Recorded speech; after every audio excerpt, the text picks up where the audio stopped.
Dado que ustedes tuvieron tantas sugerencias después del último video que hice sobre esto, aquí está la parte 2 de los países que intentaron unirse pero fracasaron.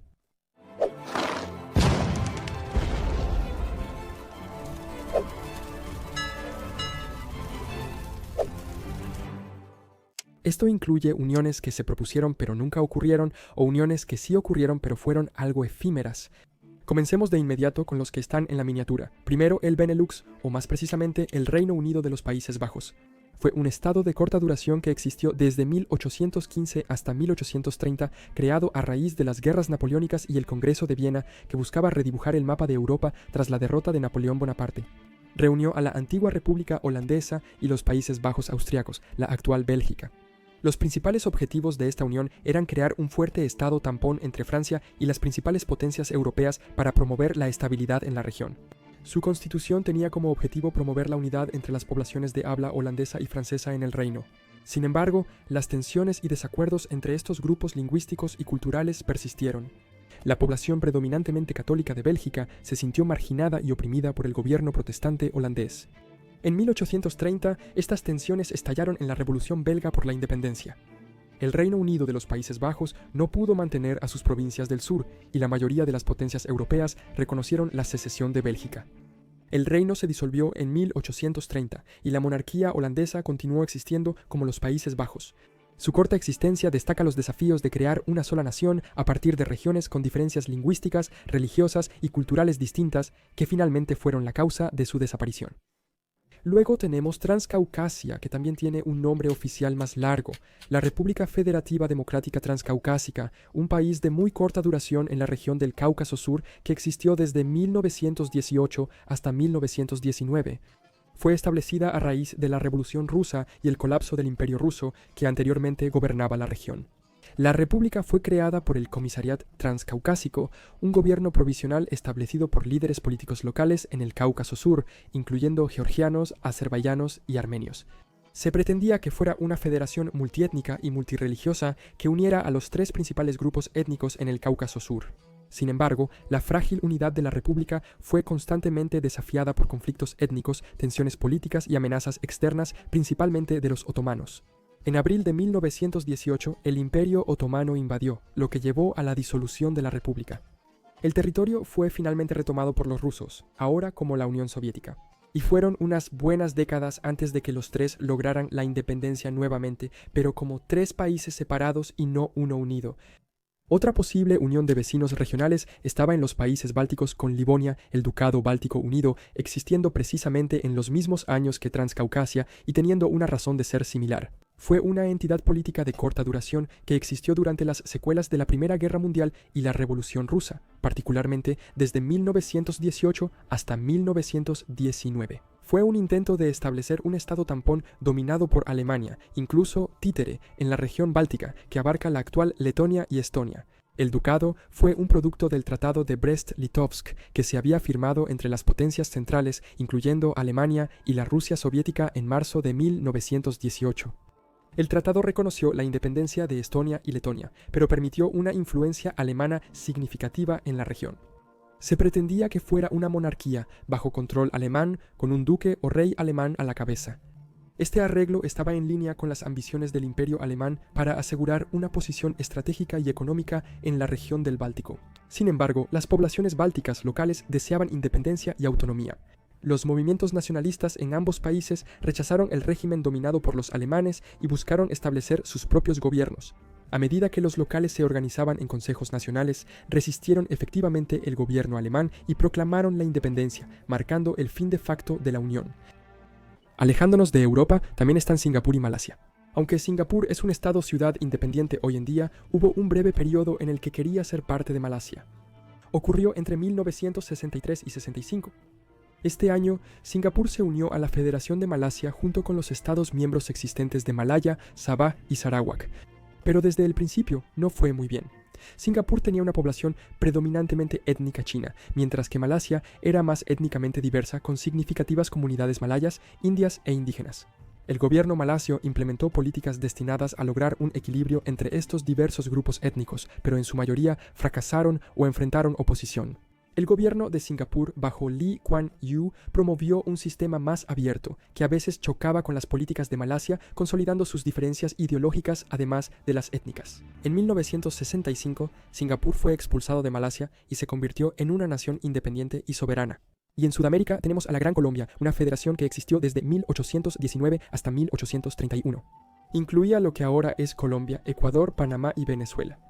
Fue fundada como resultado de los esfuerzos de varios líderes sudamericanos prominentes, incluyendo a Simón Bolívar, para obtener la independencia del dominio colonial español.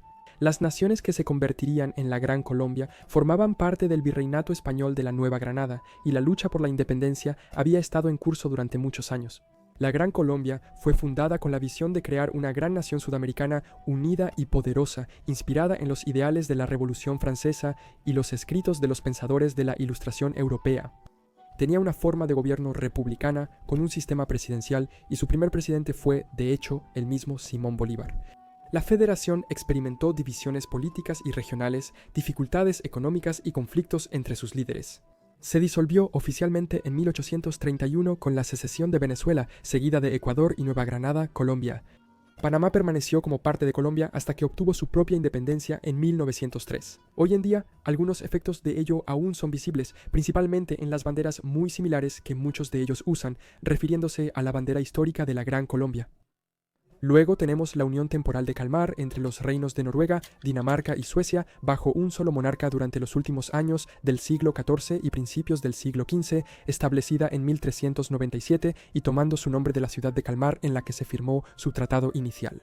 La unión fue creada en un esfuerzo por consolidar el poder de los tres reinos escandinavos bajo un solo gobernante, nombrando a Margarita I de Dinamarca como la regente, intentando contrarrestar la influencia y expansión de la Liga Asiática y fortalecer su propia posición en el Báltico. Aunque técnicamente era una sola entidad política, cada reino conservaba un grado de autonomía y esto llevó a frecuentes disputas y luchas de poder entre los Estados miembros, especialmente entre Dinamarca y Suecia. A medida que Rusia se expandía y los conflictos con la Liga Asiática crecían, comenzaron a producirse levantamientos y conflictos internamente, principalmente en Suecia y Noruega. La Unión de Comer terminó formalmente en 1523, cuando Suecia eligió a Gustavo Vasa como su rey, marcando su independencia del dominio danés. Noruega permaneció en una unión personal con Dinamarca hasta 1814. La breve existencia de la Unión de Kalmar refleja las complejidades de mantener una unión política entre reinos históricamente distintos y a menudo rivales. Finalmente fracasó debido a conflictos internos, luchas de poder y el deseo de mayor autonomía nacional entre sus miembros, como es el caso de tantos otros ejemplos en esta lista. El siguiente está en África con Sudáfrica y Namibia, la Unión de Sudáfrica. Este era en parte un estado colonial y existió desde 1910 hasta 1961 y el estado en sí consistía en la propia Sudáfrica. Sin embargo, en un momento también incluyó la Namibia moderna. La razón fue la Primera Guerra Mundial y la derrota de las potencias centrales, a saber Alemania, que anteriormente tenía a Namibia como su colonia. Cuando terminó la guerra y Alemania perdió, la Unión de Sudáfrica, a pesar de ser esencialmente una colonia británica, fue un país signatario del Tratado de Versalles y se convirtió en uno de los miembros fundadores de la Liga de Naciones. Fue mandatada por la Liga con la administración de Namibia, que era conocida como África del Sudoeste y que se trató en muchos aspectos como otra provincia de la Unión, pero nunca fue anexada formalmente. Aún así, de facto era parte del país. Después de la Segunda Guerra Mundial, con el movimiento de descolonización ganando fuerza, Sudáfrica se vio obligada a concederles la independencia, ya que los movimientos locales comenzaron a exigirla, organizando protestas, huelgas e incluso insurgencias armadas, logrando finalmente esta independencia. Y finalmente, para este video volvemos a Europa, a Grecia y Chipre. El proceso de enosis, que significa unión en griego, apuntaba a la anexión de Chipre por Grecia debido a que el primero tenía una población étnica griega significativa en ese momento y también a lo largo de la historia. Chipre había estado recientemente bajo el dominio otomano y luego bajo la administración colonial británica, lo cual era visto por muchos chipriotas griegos como un impedimento para sus aspiraciones nacionales de unirse con su grupo étnico. En los años 1950, varias organizaciones nacionalistas emprendieron una lucha armada para que esto sucediera. En respuesta, la población chipriota turca, que eran una minoría en la isla, se opuso a la enosis y favoreció una partición en su lugar, lo que llevó a conflictos internos. Como compromiso, al principio no se iba a producir ni separación ni anexión, se creó un solo país, con el poder compartido por ambas partes, pero las tensiones entre ellos continúan creciendo. En 1974, un golpe de Estado por nacionalistas griegos apoyados por elementos de la Junta Militar griega llevó a una intervención militar turca que resultó en la partición de facto de la isla en la República de Chipre y la autoproclamada República Turca del Norte de Chipre, un títere turco.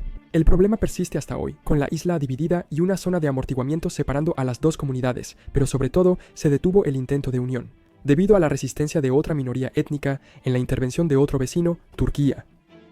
Entonces, esas son algunas otras uniones de países intentadas pero fallidas en todo el mundo. Como dije al principio, algunas existieron solo en papel, con parte de ellas siendo propuestas serias mientras que otras eran deseos de un grupo minoritario que nunca llegaron a suceder. Algunas, sin embargo, realmente sucedieron y duraron algún tiempo, fallando eventualmente por las razones que aprendimos. ¿Conoces alguna otra propuesta de unión de países? Házmelo saber en los comentarios. Suscríbete si te gustó el video y quieres ver los próximos, y nos vemos la próxima vez para más conocimiento general. Gracias.